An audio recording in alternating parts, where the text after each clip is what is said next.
बलूचिस्तान के अंदर बाकायदा पैसे देकर वहाँ पर लोगों को ख़रीदा जाता है और उनको फिर उनसे दहशतगर्दी के मज़मूम मकासद पूरे कराए जाते हैं। हमने एविडेंसेस दिए, हमने लोग पकड़े, हमने कलभूषण पकड़े, हमने झेलम के रेलवे स्टेशन पर उनके स्पाइस को पकड़ा और फिर एविडेंस के तौर पे हमने उन सबको पेश किया, बताया कि ये इसको सबूत कहते हैं। असेंबली के फोरम्स पे बातचीत करते हैं। यहाँ बदकिस्मती से असेंबली के फोरम्स को सिर्फ एक एहतजाज का गढ़ बना दिया गया है और पब्लिक की टैक्स पेयर के पैसे को बेदरेग बर्बाद किया जा रहा है। It is been wasted to the limits. जंग किसको अच्छी लगती है? ये खून, ये धुआं, ये बारूद की बू, ये रक्स बिस्मिल, ये तड़पती लाशें कौन पसंद करेगा यार? किसको अच्छी लगेंगी? ये है कि उनसे डायलॉग का मरहला शुरू किया जाए दोबारा से। किस तरह समझते हैं कि पाकिस्तान को इस वक्त पॉलिटिकल हार्मनी की कितनी ज़रूरत है? देखिए खैर साहब, मैं इसको खुश आमदीद कहता हूँ इस प्राइम मिनिस्टर की जो उनकी ये फ़िक्र है कि सियासी बातचीत, डायलॉग खुलना चाहिए और इस पर कोई दो राय नहीं हो सकती। देखिए मेरे सियासी नज़रियात और मेरे तहफ़्फ़ुज़ात बहुत हो सकते हैं एक दूसरे के साथ और हम शायद ऐसी सूरत में भी हों जहाँ पर हम किसी चीज़ पे ना एग्री कर सकें, हम मईशत पे ना एग्री कर सकें, हम गवर्नेंस पे ना एग्री कर सकें, मेरा मॉडल डिफरेंट हो, जो लोग तरीके इंसाफ से वाबस्ते हैं उनका डिफरेंट हो, जो पीपल्स पार्टी से उनकी सियासी फ़िक्र, उनकी मुआशी फ़िक्र मुख्तलिफ हो सकती है क्योंकि ये मुख्तलिफुल ख्याल सियासी जमातें हैं। लेकिन एक बात तय है कि कुछ मामलात ऐसे हैं जिन पर आपको मुत्तफिक होना पड़ेगा। वो नेशनल कॉज के मामलात हैं, वो सिक्योरिटी के मामलात हैं जिनमें कभी ऐसा नहीं हो सकता कि नॉन इंटरेक्टिंग गवर्निंग पार्टनर्स हों, सूबों में कोई बैठे लोग वफाक से बात ना कर रहे हो तो बुनियादें हिला देने वाली बात है। और सियासत को एक रास्ता मिलना चाहिए, जितना भी इख्तलाफ हो और जितने भी मुख्तलिफुल ख्याल पॉलिटिकल फैक्शंस होते हैं, दे टॉक, वो बातचीत करते हैं, असेंबली के फोरम्स पे बातचीत करते हैं। यहाँ बदकिस्मती से असेंबली के फोरम्स को सिर्फ एक एहतजाज का गढ़ बना दिया गया है और पब्लिक की टैक्स पेयर के पैसे को बेदरेग बर्बाद किया जा रहा है। It is been wasted to the limits कि वहाँ पर ना बात हो सकती है, ना बजट पढ़ा जा सकता है, ना तकरीर हो सकती है, ना दलील दी जा सकती है। व्हाट नॉनसेंस, कैसे चलेगा ये? मेरा ये मानना है कि इस सारे मामले में अगर ये पॉलिटिकल जो इस वक्त वॉरिंग फैक्शंस बने बैठे हैं, इसका एक ही रास्ता है जो कि पाकिस्तान की बेहतरी का है कि किसी सतह पर भी बातचीत का आगाज़ हो और बातचीत ही वाहिद चीज़ों का हल होता है। दुनिया में देख लें, जंगें लड़ी जाती हैं, बातचीत होती है, लोगों के कत्ल हो जाते हैं, बातचीत होती है, ऐसे ऐसे इख्तलाफात पैदा होते हैं कि जिनके बाद पूरी की पूरी लगता है कि एक जनरेशन को वाइप आउट कर दिया गया है। पिछली सदी की बात है, बातचीत हुई, बातचीत के नतीजे में बातें तय हुई। बातचीत के बगैर कैसे कुछ हो सकता है? तो मेरा ख्याल है कि वज़ीर आज़म साहब ने बड़ी अच्छी बात की है कि उन्होंने इस बातचीत के दरवाजे को खोला है।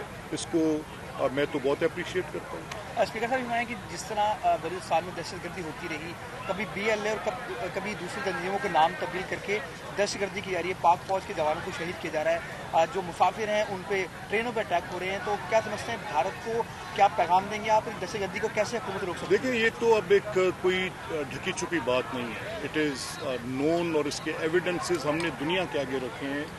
और जो पीछे हमारा फर्स्ट इसी साल में मई के पहले 10 दिन की जो कहानी है वो किसी से ढकी छुपी नहीं है। उसमें पाकिस्तान ने अपनी सफारती बर्तरी, जंगी बर्तरी दोनों साबित की और पाकिस्तान की जो इंटेलिजेंस है इसकी भी दुनिया ने तारीफ़ और तसनीफ़ की है कि ये बिलाशुबा उनकी भी बर्तरी साबित हुई। और इस तरह से साबित हुई कि जो हम क्लेम कर रहे थे कि यहाँ पर भारत दरअंदाजी करता है, यहाँ पर भारत दहशतगर्दी करता है, या हम कह रहे थे कि बलूचिस्तान के अंदर बाकायदा पैसे देकर वहाँ पर लोगों को ख़रीदा जाता है और उनको फिर उनसे दहशतगर्दी के मज़मूम मकासद पूरे कराए जाते हैं। फिर हम ये भी कह रहे थे कि ये डिफरेंट इन्होंने यहाँ पर अपनी प्रॉक्सीज़ रखी हुई हैं और उन प्रॉक्सीज़ को लबादे पहनाकर कभी किसी आज़ादी के नाम पर, कभी किसी और पर्पस पे, कभी किसी और पर्पस पे उन लोगों के ऊपर अपने इन्वेस्टमेंट्स करते हैं। तो वी सेंड दोज डोजियर्स, हमने एविडेंसेस दिए, हमने लोग पकड़े, हमने कलभूषण पकड़े, हमने झेलम के रेलवे स्टेशन पर उनके स्पाइस को पकड़ा और फिर एविडेंस के तौर पे हमने उन सबको पेश किया, बताया कि ये इसको सबूत कहते हैं। ऐसे नहीं कि जैसे भी पहलगाम में एक एलेज कर दिया और फिर क्रॉस बॉर्डर किसी मुल्क की सॉवरेनिटी भी ब्रीच कर दी और उसके बाद आज के दिन तक देखें उस वाक़े को गुजरे आज कमोबेश 4 से 5 माह हो गए। These are frankly speaking more than 150 days. तो जो सबूत 150 दिनों के अंदर नहीं दिया जा सकता, उस वाक़े पे लगे इल्ज़ाम की क्या हैसियत रह जाएगी। तो मैं ये समझता हूँ कि हिंदुस्तान की ये जो वॉर मॉन्गरिंग की सोच थी, हिंदुत्व की सोच थी, ये जो प्राइम मिनिस्टर मोदी अपने इलेक्टोरल कॉलेज को अपीज़ करने के लिए वहाँ पर एक जंगी फिजा, मैं नहीं समझता कि दोनों मुल्कों की अवाम अगर ये अपना संजीदा रोल किरदार अदा करें, जंग किसको अच्छी लगती है। ये खून, ये धुआं, ये बारूद की बू, ये रक्स बिस्मिल, ये तड़पती लाशें कौन पसंद करेगा यार, किसको अच्छी लगेंगी। We want peace, we want economic growth, we want this region to prosper. लेकिन अगर कोई अपनी हेजमनी क्रिएट करना चाहे तो Pakistan has proven with lot of अपनी उसने साबित किया है इन रीसेंट पास्ट के Pakistan knows how to defend itself. तो हम किसी भी किस्म के ऐसे भारतीय मजमूम मकासद की शदीद मजम्मत करते हैं। स्पीकर साहब, तुर्किया के अंदर मुज़ाकरात जारी है पाकिस्तान और अफगानिस्तान के। ख्वाजा आसिफ बहुत ज़्यादा नाराज़ नजर आ रहे हैं और उनके 4 मीटिंग्स हो चुकी हैं, लेकिन अफगानी बहाने बनाते हैं और वो इस बात को मानने को तैयार नहीं है कि वहाँ से मुस्तकिल तौर पर हमले हो रहे हैं। दूसरे, पंजाब हुकूमत ने एक पॉलिसी बना दी है कि किसी भी अफगानी को अब कोई छुपा के रखेगा तो उसके खिलाफ सख्त से सख्त कार्रवाई होगी।